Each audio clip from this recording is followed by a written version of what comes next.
Bonjour à tous et bienvenue dans cette nouvelle vidéo YouTube. Aujourd'hui, on se retrouve pour parler d'investissement immobilier à Tulum, au Mexique. Dans une précédente vidéo, je vous avais parlé de mon premier investissement que j'avais réalisé ici en 2021. On avait également fait ensemble une analyse du marché de Tulum pour voir s'il était toujours intéressant d'y investir en 2024. On avait vu que c'était une destination avec énormément de potentiel grâce à l'inauguration récente de l'aéroport international et du tram Maya. Dans cette vidéo, on avait vu qu'il fallait investir intelligemment à Tulum et que toutes les opportunités n'étaient pas bonnes à saisir. Il faut affiner ses recherches, mais une fois qu'on applique des critères bien précis, on peut réaliser une opération très rentable. Alors on va se pencher sur le sujet aujourd'hui et on va regarder ensemble combien ça coûte réellement d'investir dans l'immobilier à Tulum. Je vais te détailler tous les coûts d'acquisition. Avant de continuer, je vous invite à liker cette vidéo, à vous abonner et à activer la cloche pour ne rien rater des prochains contenus de cette chaîne YouTube. Puisque dans une série de vidéos, je vais vous révéler tous les secrets de l'investissement immobilier à Tulum. Alors investir à Tulum en 2024, combien ça coûte réellement? C'est parti!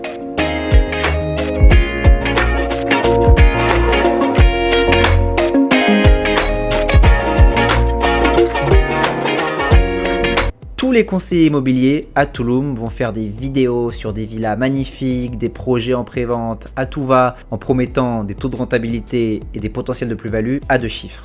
Mais ce que personne ne mentionne dans ces vidéos, ce que personne ne vous explique, ce sont quels sont les coûts d'acquisition réels d'un bien immobilier ici, et je vais aujourd'hui y remédier. Je vais vous lister les 5 coûts qui vont intervenir dans le montant total de l'investissement.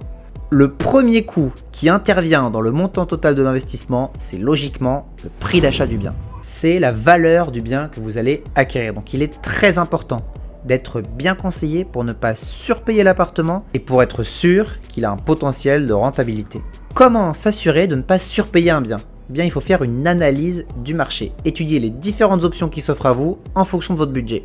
Pour un terrain, il va falloir analyser son prix au mètre carré, puis le comparer au prix du mètre carré des terrains du même quartier, mais aussi également des terrains d'autres quartiers pour pouvoir analyser le potentiel de plus-value.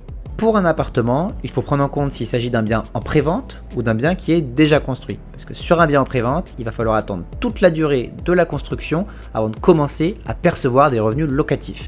Il va falloir ensuite, une fois que l'appartement est livré, attendre au moins 6 mois, 1 an pour que le bien soit totalement performant sur les plateformes de location comme Airbnb. Dans le choix de l'appartement, il va aussi falloir appliquer une règle que j'appelle la règle des RX locatifs. Je ferai une vidéo qui sera plus détaillée à ce sujet dans les prochaines semaines, mais ce qu'il faut retenir, c'est qu'il y a 4 critères primordiaux qui vont déterminer la rentabilité future de votre bien immobilier. Ces 4 critères, ce sont la localisation, les commodités de la résidence, l'esthétique du bien et bien sûr sa typologie. J'ai conditionné ces RX locatifs dans un Excel de retour sur investissement dans lequel je calcule le pourcentage de n'importe quel bien grâce à un algorithme. C'est un tableau que vous retrouverez dans mon programme d'accompagnement sur lequel je vous en dirai un petit peu plus à la fin de la vidéo. Grâce à ce tableau, vous saurez exactement pour quel type de bien la rentabilité que vous allez en tirer et donc quel prix d'achat il ne faut pas dépasser en fonction du pourcentage de ROI que vous souhaitez obtenir. Donc ça, c'est en ce qui concerne le coût d'achat du bien immobilier. Si je devais donner des chiffres illustratifs, en 2024, pour un studio en pré-vente, un bon prix serait situé entre 100 000 $ et 120 000 $. Pour un one bedroom, ce serait entre 130 000 et 150 000 $. Pour un two bedroom, entre 160 000 et 190 000. Pour des biens en revente, déjà construits, il faudra ajouter environ 15% à ces montants.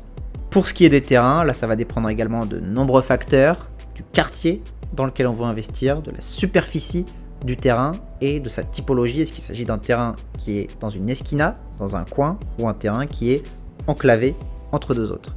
Vous l'avez compris, tout ça bien sûr ça s'analyse au cas par cas. Donc n'hésitez pas bien sûr à me contacter si vous avez la moindre question à ce sujet sur la valeur d'un bien.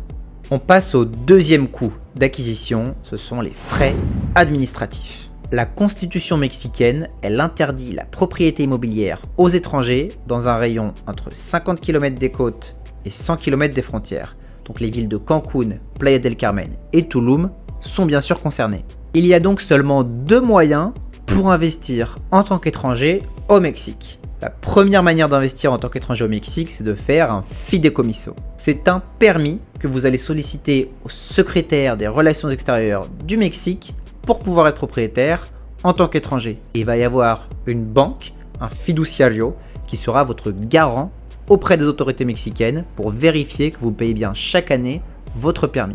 Le titre de propriété sera bien à votre nom, à vous, en tant que personne physique. Ce fideicomiso, il va avoir un coût de 30 000 pesos à la constitution du dossier, puis 10 000 pesos par an, ce qui correspond à peu près en dollars à 1 600 $ de frais de création, puis 560 par an. La deuxième manière d'investir en tant qu'étranger au Mexique, c'est de créer une société mexicaine. Vous allez pouvoir créer une société ici au Mexique et c'est via cette société que vous allez faire l'acquisition de votre bien. Ce sera votre société qui sera donc propriétaire. Il faudra être accompagné d'un cabinet d'avocats dans tout ce processus. Les démarches vous coûteront environ 2 000 $ de frais de création de la société et puis vous serez obligé de contracter un comptable qui vous coûtera au minimum 1 000 $ par an. Donc les démarches sont très simples et avec des coûts administratifs pas si élevés, mais comme vous l'avez compris, cela va varier selon votre méthode d'investissement. Le troisième coût d'acquisition qui intervient dans un investissement immobilier au Mexique, ce sont les frais de notaire. Comme en Europe, vous allez payer des frais de notaire au moment de l'écriture du titre de propriété. Ils vont se décomposer dans une quinzaine de différents coûts, mais les deux plus importants, ça va être l'ISAI, l'Impuesto sobre la Adquisición de Inmueble, qui est un impôt local qui va différer selon les différents états.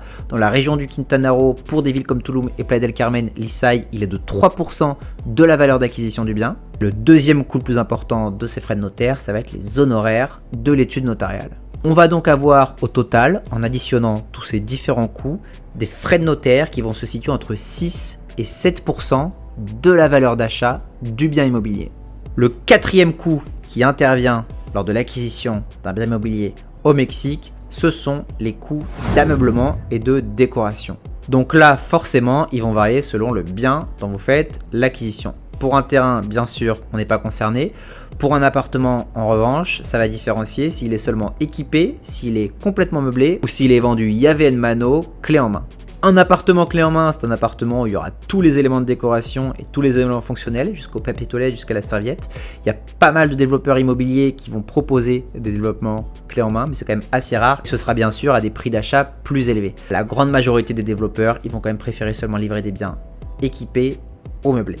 Donc il va falloir, en tant que propriétaire, budgétiser les frais pour acheter un frigo, pour acheter des tables, pour acheter des serviettes, pour acheter des couverts, pour acheter tout ce qui ne sera pas inclus dans le prix d'achat du bien immobilier.